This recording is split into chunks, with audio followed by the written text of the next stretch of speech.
Hi all, അസ്സലാമു അലൈക്കും. Welcome back to Silnaz kitchen. ഇന്നത്തെ റെസിപ്പി പാലപ്പത്തിൻ്റെ റെസിപ്പിയാണ്. നല്ല സോഫ്റ്റ് ആയിട്ടുള്ള പഞ്ഞ് പോലത്തെ ഒരു കിടിലൻ പാലപ്പത്തിൻ്റെ റെസിപ്പിയാണിത്.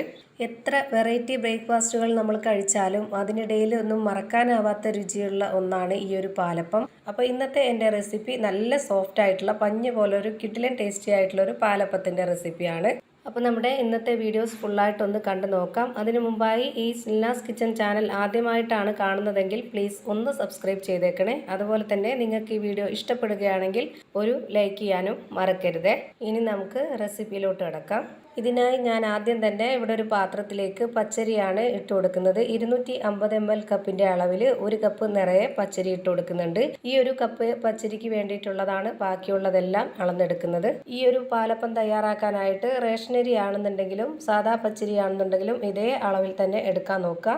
ഇനി അടുത്തതായി ഞാൻ ഇതിലേക്ക് വേണ്ടി എടുക്കുന്നത് ഉഴുന്നാണ്. മുഴുവൻ ഉഴുന്നാണ് ഇതിലേക്ക് ഇട്ട് കൊടുക്കുന്നത്. 60 ml കപ്പിൻ്റെ അളവിൽ 1 കപ്പ് മുഴുവനായിട്ടുള്ള ഉഴുന്ന് ഇട്ട് കൊടുക്കുന്നുണ്ട്. പിളർപ്പ് ഉഴുന്നാണ് എടുക്കുന്നതെങ്കിൽ ഈ ഒരു കപ്പിൽ തന്നെ 1/4 കപ്പ് അളവും കൂടെ ഇട്ട് കൊടുക്കാവുന്നതാണ്. ഇനി ഇതൊരു 3-4 പ്രാവശ്യം നല്ല പോലെ കഴുകിയെടുത്തതിന് ശേഷം കുറച്ച് വെള്ളം ഒഴിച്ചിട്ട് വെക്കുന്നുണ്ട്. ഇനി ഇത് നല്ല പോലെ ഒന്ന് കുതിർന്ന് വരാൻ വേണ്ടിയിട്ട് ഒരു 3 മണിക്കൂർ നേരത്തേക്കെങ്കിലും ഇത് റെസ്റ്റ് ചെയ്യാനായിട്ട് മാറ്റി വെച്ചിരിക്കണം. പച്ചരിയും ഉഴുന്നും എത്രയും നന്നായിട്ട് കുതിർന്ന് കിട്ടുന്നോ അത്രയും നല്ല സോഫ്റ്റ് ആയിട്ടുള്ള ഒരു അടിപൊളി പാലപ്പം തന്നെ റെഡിയായി കിട്ടും. ഒരു 3 മണിക്കൂറിന് ശേഷം ഞാനിത് തുറന്ന് നോക്കിയപ്പോഴത്തേക്ക് നല്ല പോലെ കുതിർന്ന് കിട്ടിയിട്ടുണ്ട്. ഇനി ഞാനിത് അരച്ചെടുക്കാനായിട്ട് ഈ വെള്ളമെല്ലാം ഊറ്റിക്കളഞ്ഞിട്ടാണ് എടുക്കുന്നത്. ഈ ഒരു വെള്ളത്തോടു കൂടി തന്നെ അരച്ചെടുക്കണമെങ്കിൽ അരച്ചെടുക്കാം. നല്ല പോലെ കഴുകിയതിന് ശേഷം ഒഴിച്ചു വെച്ച വെള്ളമാണ്. പക്ഷേങ്കിൽ ഇത് നമ്മൾ പാലപ്പം തയ്യാറാക്കുന്നത് കൊണ്ട് തന്നെ വെള്ളത്തിന് പകരം പാലാണ് ഒഴിച്ചു കൊടുക്കുന്നത്. അതുകൊണ്ട് തന്നെ ഞാൻ ഈ വെള്ളം മുഴുവനായിട്ടും ഊറ്റിയെടുത്തിട്ടാണ് ഈ ഒരു മിക്സർ ജാറിലേക്ക് ഇട്ട് കൊടുക്കുന്നത്.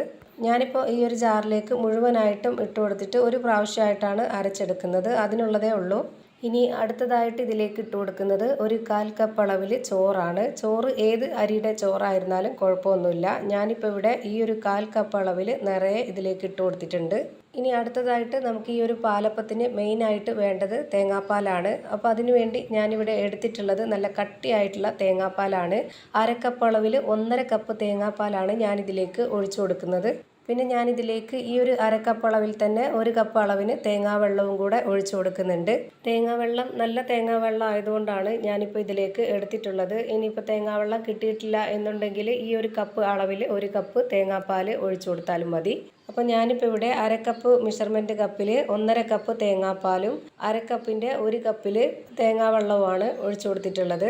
ഇനി ഇത് നന്നായിട്ട് അരച്ചെടുത്തതിന് ശേഷം ഇതുപോലൊരു പാത്രത്തിലേക്ക് ഒഴിച്ചു കൊടുക്കുന്നുണ്ട്. ഇത് നമുക്കിപ്പോൾ അത്യാവശ്യം നല്ല കട്ടിയുള്ള മാവായിട്ടാണ് കിട്ടിയിട്ടുള്ളത്. ഈ ഒരു മാവ് നമുക്കിനി ഇത് റെസ്റ്റ് ചെയ്യാനായിട്ട് മാറ്റി വെച്ചിരിക്കണം. അപ്പോൾ ഞാനിവിടെ തലേ ദിവസം രാത്രിയിലാണ് വെച്ചിട്ടുള്ളത്. ഇനി സാധാരണ നമ്മൾ രാവിലെ ചുട്ടെടുക്കുന്ന പോലെ തന്നെ രാവിലെ ഈ ഒരു മാവ് എടുക്കാവുന്നതാണ്. അപ്പോൾ നമ്മുടെ മാവ് ഒരുപാട് അങ്ങ് പതഞ്ഞ് പൊങ്ങിയിട്ടില്ലെങ്കിലും അത്യാവശ്യം നല്ല മുകളിൽ പതഞ്ഞിരിപ്പുണ്ട്.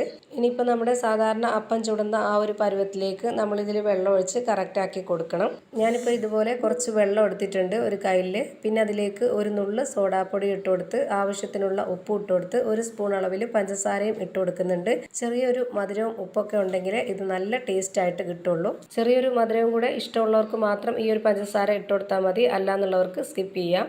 ആദ്യം തന്നെ ഒന്നിച്ച് വെള്ളം ഒഴിച്ചു കൊടുക്കാതെ ഇതുപോലെ കുറച്ച് കുറച്ചായിട്ട് ഒഴിച്ചു കൊടുക്കാം. അല്ലാന്നുണ്ടെങ്കിൽ പരുവം തെറ്റിപ്പോവും. അപ്പോൾ ഞാനിപ്പോൾ ഇവിടെ ഈ ഒരു ഉപ്പും സോഡാപ്പൊടിയും പഞ്ചസാരയൊക്കെ ഇട്ട് കൊടുത്തിട്ടുള്ള വെള്ളം നന്നായിട്ട് കലക്കിയിട്ട് ഇതിലേക്ക് ഒഴിച്ചു കൊടുത്തിട്ട് നല്ല പോലെ ഇളക്കിയെടുത്തിട്ടുണ്ട്. ഇപ്പോൾ ഇതിലേക്ക് കുറച്ചുകൂടി വെള്ളം ആവശ്യം വന്നിട്ടുണ്ട്. അപ്പോൾ അതിന് വേണ്ടി കുറച്ച് വെള്ളവും കൂടെ ഒഴിച്ചു കൊടുത്തിട്ട് നല്ല പോലെ ഇതൊന്ന് ഇളക്കി യോജിപ്പിച്ചെടുത്തിട്ടുണ്ട്.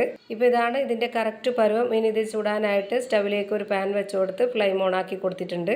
നല്ലപോലെ ചൂടായി വന്ന ഈ ഒരു പാൻ ഒന്ന് മീഡിയം ഫ്ലെയിമിൽ ഇട്ട് കൊടുത്തതിന് ശേഷം ഒരു കയ്യിൽ മാവ് ഒഴിച്ചു കൊടുത്തിട്ട് ഇതുപോലെ ഒന്നുകിൽ ഈ ഒരു പാൻ ചുറ്റിച്ചെടുക്കുകയോ അല്ലാന്നുണ്ടെങ്കിൽ ഇതുപോലെ ഒരു കയ്യിൽ വെച്ചൊന്ന് കറക്കി കൊടുക്കുകയോ ചെയ്തിട്ട് നല്ലപോലെ ഹോള് വന്നതിന് ശേഷം ഇതുപോലെ ഒന്ന് അടച്ചു വെച്ചിട്ട് വേവിച്ചെടുക്കാവുന്നതാണ്. ഒരുപാട് സമയമൊന്നും വേണ്ട, വളരെ പെട്ടെന്ന് തന്നെ വെന്ത് കിട്ടുന്നതാണ്. അപ്പോൾ ഇവിടെ ആദ്യം ഒഴിച്ചിട്ടുള്ള ഈ ഒരു അപ്പം നല്ല പോലെ വെന്ത് കിട്ടിയിട്ടുണ്ട്. ഇത് നമുക്ക് എടുത്തു മാറ്റാം. ഇനിയിപ്പോൾ ആ ഒരു മീഡിയം ഫ്ലെയിമിൽ നിന്ന് കൂട്ടുകയോ കുറയ്ക്കുകയോ ഒന്നും ചെയ്യേണ്ട ആവശ്യമില്ല. ആ ഒരു മീഡിയം ഫ്ലെയിമിൽ തന്നെ വെച്ചിരുന്നിട്ട് എത്ര എണ്ണം ചുടുന്നോ അത്രയും നമ്മൾ ആ ഒരു ഫ്ലെയിമിൽ തന്നെ ചുട്ടെടുക്കാവുന്നതാണ്. അപ്പോൾ എല്ലാം ഒരുപോലെ നല്ല കറക്റ്റ് പരുവത്തിന് കിട്ടുന്നതാണ്. അപ്പോൾ ഞാനിപ്പോൾ ഇതേപോലെ തന്നെ എല്ലാ അപ്പവും ചുട്ടെടുത്തിട്ടുണ്ട്.